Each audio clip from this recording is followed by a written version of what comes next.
Yo, what's good, people? What's up, Patreon? This is another editing breakdown. It's been a long time since I did the last one. Sorry if the audio gets a little blown out. I'm going to try to speak with the low voice because I can't really figure out. I'm doing an editing tutorial, but I can't figure out OBS. I'm new to this, whatever. So this is from my new video called My Unusual Religious Beliefs. I got a lot of editing props for this. The final edit was done by this guy named Callman, some guy on Twitter. To be honest, he didn't do that much. He just did the captions, which I'm not sure why you can't see them in this sequence. He did the captions, and then he did some of the drawings. There's very few drawings, but he did those. And I don't know why I don't see the captions. I don't understand why they're not here. But I don't know. I usually don't open up the sequence after it's done. So let me just, I'm going to show you breakdown. First, I'm going to show you this new video that I'm working on. I just edited an intro to my next video. I want to show you that before I get into that.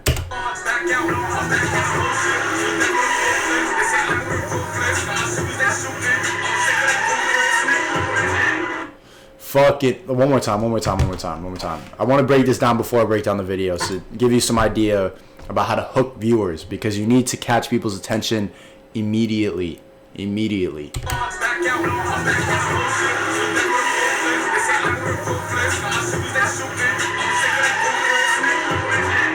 So, I mean, I have to follow the themes of what I just showed you in the commentary. I'm not sure what the commentary is going to be about. I think something about about romanticizing crime, or something about like lawlessness.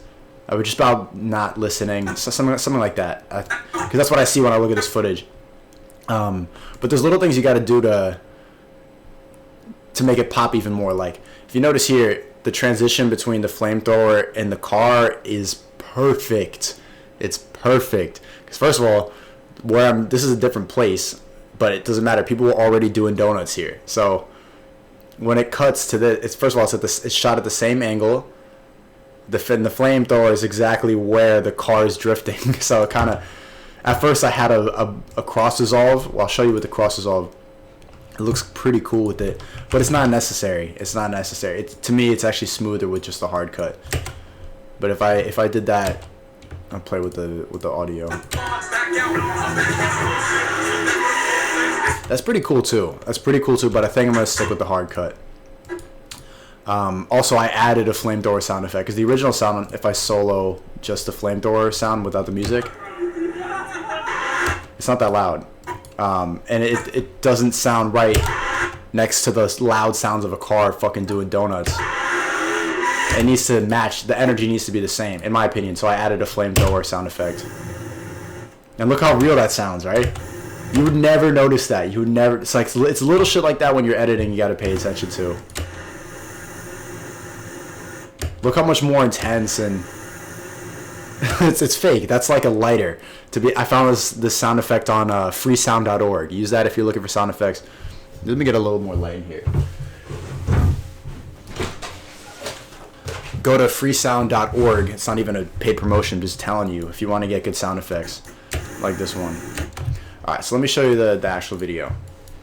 Again, you need to hook people immediately, and I thought that I could do this with cinematography.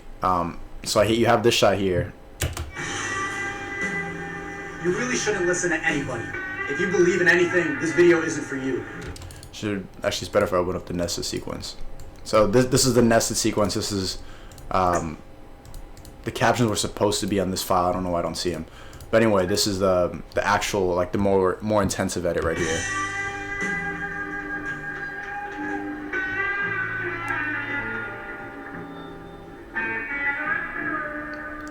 And then I go into the commentary. First of all, I like using J cuts, which means, or this is technically an L cut, where you hear the audio before you see the visual. So I'm talking. Our sociopaths. Keep watching. It's not just me. So there's two J cuts, like, back to back. There's one, and you hear me talk. You just you actually see me saying the end of the sentence. But you've heard it since right here. Listen to anybody. And I made little cuts in between the commentary here just to make the pacing perfect. That's besides the point. There's another L cut right here. Keep watching. It's not just me. So I say keep watching And before you even made the decision if you want to keep watching, you're already watching the next clip. Keep watching. It's not just me. So it's little stuff like that to keep people's attention. If they've already heard the next scene or they've heard the next cut before they see it, so they're more inclined to keep watching, in my opinion. Again, with the B-roll, you want to have like some fluid. My bad, it's a little loud. You want to have some fluid motion. So like I'm panning from left to right and then up to bottom, from top to bottom. That's what these have in common. With this shot here, you see the crane. Which, first off, I had no idea that this crane was going to be here. I was literally just taking shots of... I have so many sequences. Hold on. I was just taking shots, and then luckily this happened to happen. It was a completely chance. I was taking videos of like, look, this is the B-roll I had in mind. I'm just shooting. There's like a Statue of Liberty walking around, kind of melancholy, kind of nostalgic. And I'm like, oh, cool. This sign is really cool.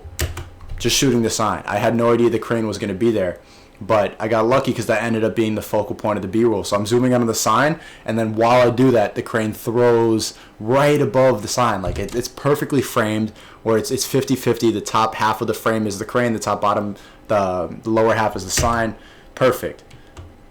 Like it's just one of those things that happens completely by chance. And if you keep shooting a lot, like stuff like this will happen. So I ended up shooting the crane a little more. And then I went back for a whole nother day just to shoot the crane specifically. I went and I climbed on, like, I had to climb onto this ledge to get these shots from above. Like, from over here, I climbed part of the wall to shoot from that high angle. And again, this is all color corrected. It looks kind of bland. Oh, shit. My girlfriend's calling me.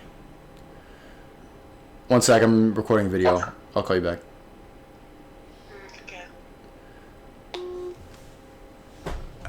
It looks kind of bland without the color correction, so I added some blue tint. I added more contrast. I wanted to make the colors pop a little more, but you don't want to do too much because it's easy to start using LUTs and then make it and then overdo it. It looks like a fucking Instagram picture.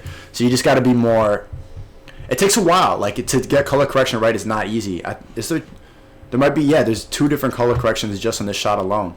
So if I take it without, look how that looks. Not good to me. And then here's like the original image, like without color correction. So here's probably, what did I add? I added like an iron, like one of the default LUTs in Premiere, and then this one is probably just like some more color. Well, I gotta sneeze. It's gone. See, as soon as you say you have to sneeze, you don't have to sneeze anymore. Wait, ready? No, it's gone. So I like the contrast here because it separates the foreground from the background a lot. The focus is on the barrels, but if I don't have the LUT, my bad. If I don't have the LUT, then you're probably going to be focusing on the crane. With this shot here, it's something like, so the dad and his son are in focus, but they're kind of blown out. So this is the original image. Look at before and after. Isn't that funny? Like what I had to do was I duplicated the layer and then I masked out the son and the father for the whole image. So all these keyframes here, I have to go one by one and make sure that they're selected. And then I added brightness and I made them a little warmer because they're the focus right now. Like they're in focus, but if I didn't highlight them a little more, you'd probably be looking here because the dad is the same color as this blue background. So it kind of gets drowned out. So it's like what ends up being a really good focus of the image you might miss. So I highlighted it by making them bigger, and also brighter. And nobody notices that. Like nobody notices stuff like that unless you're an editor. I promise you.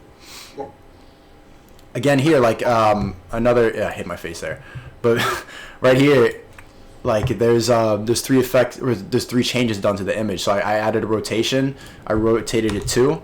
And also, it's larger. Like look at the borders. The original image would probably be this is the original thing, but the skyline is not parallel.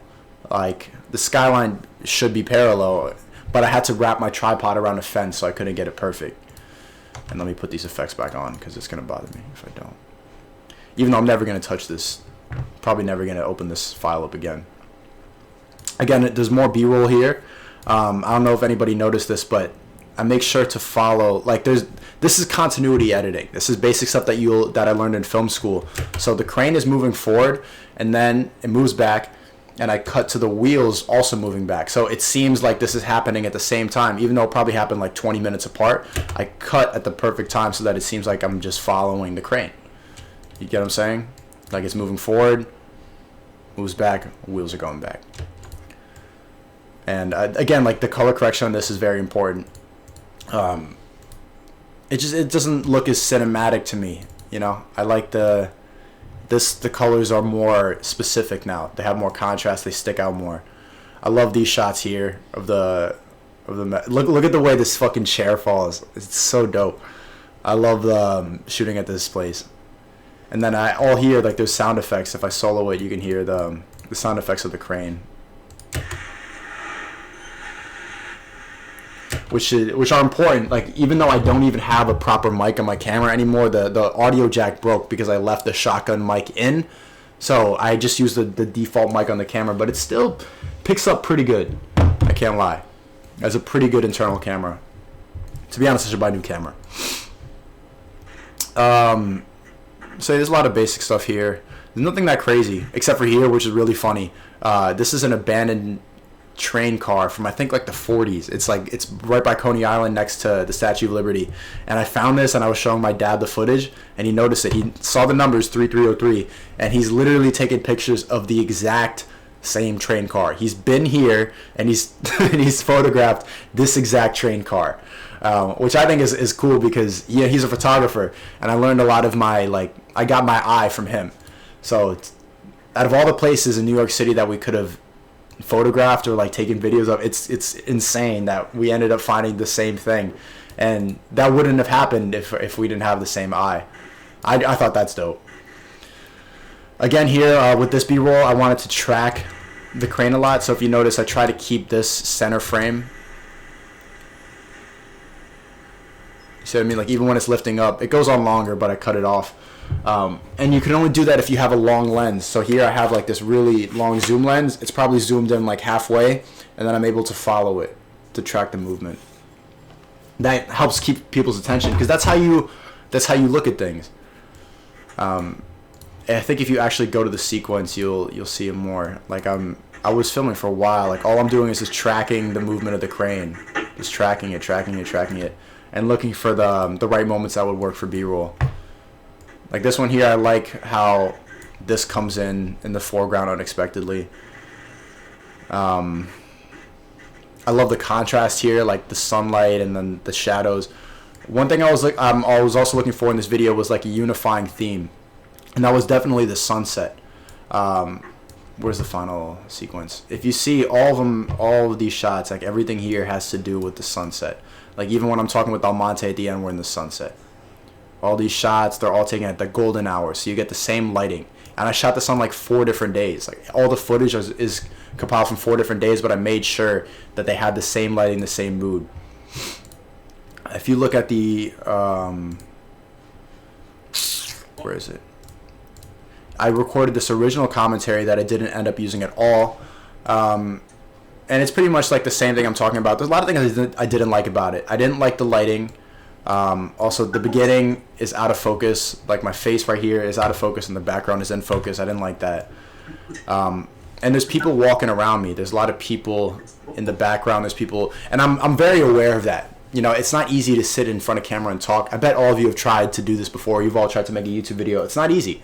And for me, I get in the best mood to talk in front of camera when I'm alone. Like, when I'm alone in my room, it's the best. But I like being out and about. I don't want to be sitting in my room my whole adult life. Luckily, I found this spot that was completely empty. There was nobody around here. And so even when I finished the first, like, so this section, right, I think up until here, and up in like this part is all scripted. As soon as, so I repeat it like 4 times. Every time I have a scripted commentary, I repeat it like 4 times.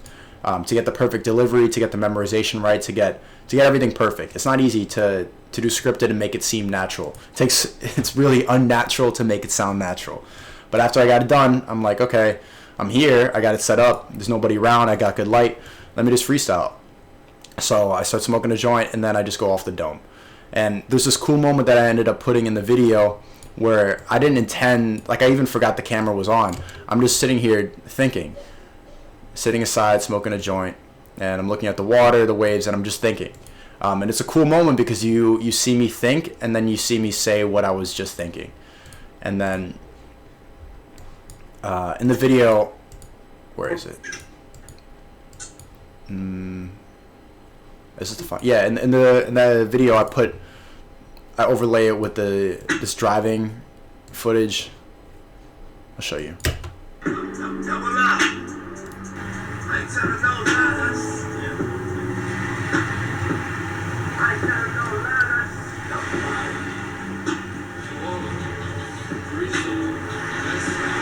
And it works because they're kind of the same. They're the same emotion. They're the same vibe. Like when you're driving alone, you're thinking, you're contemplating. You're sitting by the waves. You're thinking, you're contemplating.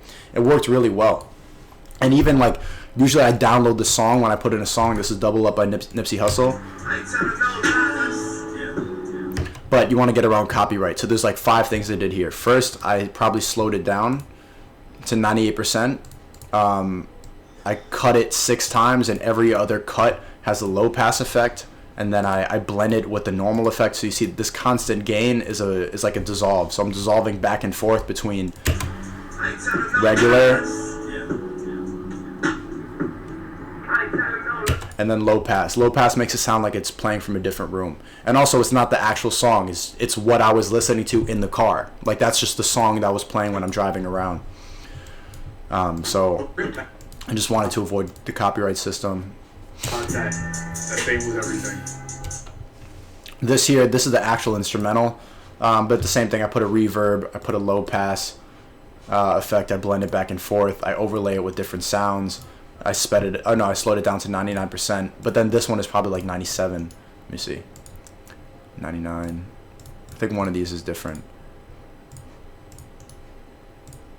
No, they're all slowed down. So I do a lot to avoid the copyright. And then what else? I mean, I guess like the color correction was a big part of this video. Was getting the LUTs correct. Like if you see here, it blends from. Let me shut my voice up. Like it's hard to see because I put a lot of B-roll over it. But yeah, like right here, it blends from pink to green because I'm changing the color correction, and it would be more noticeable if it was a cut, but I like the blend. You know, it makes it like when I play it, you don't notice it. You're looking at my face, and then it changes. It's just like it's this subtle thing that can make your video stick out. I did that same audio effect right here. I love that. This is Boards of Canada, and I love that how that seagull is timed up with the beat. Sounds so cool. And you know, you got to get around copyright, so I added this ocean sound effect, and it almost sounds like it's part of the song because of the seagull. You hear the waves, you hear the seagull. It could be the song, but it's not. It's its own sound. Again, this is probably slowed down to 98 or sped up, and sped up to 102. And then I have a reverb, I have a low pass, have a lot of effects over it so that I manipulate the audio so that it can't be detected by the copyright system, is what I'm saying. And there's not really that much more crazy stuff. It's just this is a good example of like experience, of having experience when I edit it, because it didn't take that long in terms of like it used to take me much longer to get an edit like this done, but I'm very experienced. Like I know, even when I'm filming, like I have an idea of what I'm gonna edit in and what I'm gonna edit out, and stuff like noticing that this kid and the dad needed to stick out more. That just comes from experience. It's not that hard to do this edit. It's just knowing and understanding footage and like working with footage over and over again to realize like, okay, this is the subject of the image right here, but it doesn't stick out enough. That just comes with experience. And also noticing like that it had to have a unifying look. That's like stuff I learned in film school, you know, everything having the same lighting, everything having the same mood. It's very minimal because this is a commentary video, but if you keep that stuff in mind, it's gonna make your video stick out. I think that's pretty much it. This video is not that crazy, but I got a lot of props for the editing. And you know, also you can't be too greedy. Like I took a lot of footage. Like this is dope. This shot here, I didn't use it once. I didn't use any of the shots from this day. But look at that. Look at that sunset. I could time lapse this. I could speed it up. Like this right here, it was meant for me to speed it up, and I'll probably use this shot, but I didn't even use it because I didn't want to be greedy. There's people fishing, and like I just go on there. There's a lot of stuff, but don't. I see a lot of new editors. They have the idea that they need to put all the footage in. You don't. You could chop. Don't be afraid to chop stuff out. It's kind of like piecing a puzzle together. That's what editing is, the way I see it. One more time, I want to show this thing.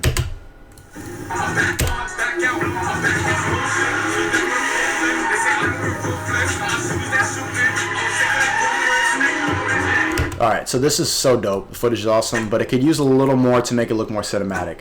One thing, this is too red this here, so I'd probably just make it more, yeah, if you add a little blue, add a little pink. This is before and after. Look at that. The sky looks more blue now. It looks more realistic. It was probably just the color correction was off. Probably add some contrast, and then I'll lower the highlights because the fire is too much. Look how much better that looks immediately. Is that just me? This is before. This is after. It looks so much better. It looks so much better. I'm gonna copy that and put it on the second clip. Yeah, bro. Little shit like that will really make your image pop. It took me 2 seconds to do that. And then I'm also going to add black bars in the top and the bottom. I'll show you what I mean. I want to make it look more cinematic. Maybe it's a bad idea because the fire goes up, but I'll show you what I had in mind. Because it looks dope. It looks like a movie. So if I add a crop effect on this adjustment layer,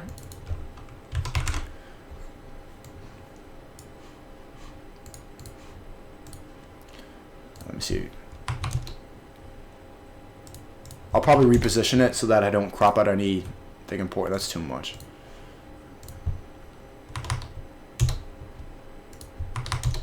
I just put 11 on the top and the bottom.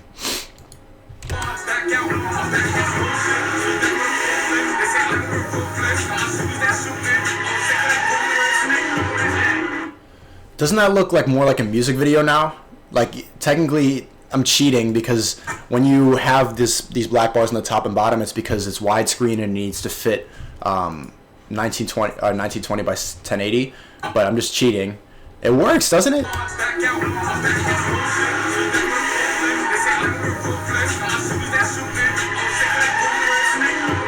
Yeah, I like that. I'm gonna keep that in.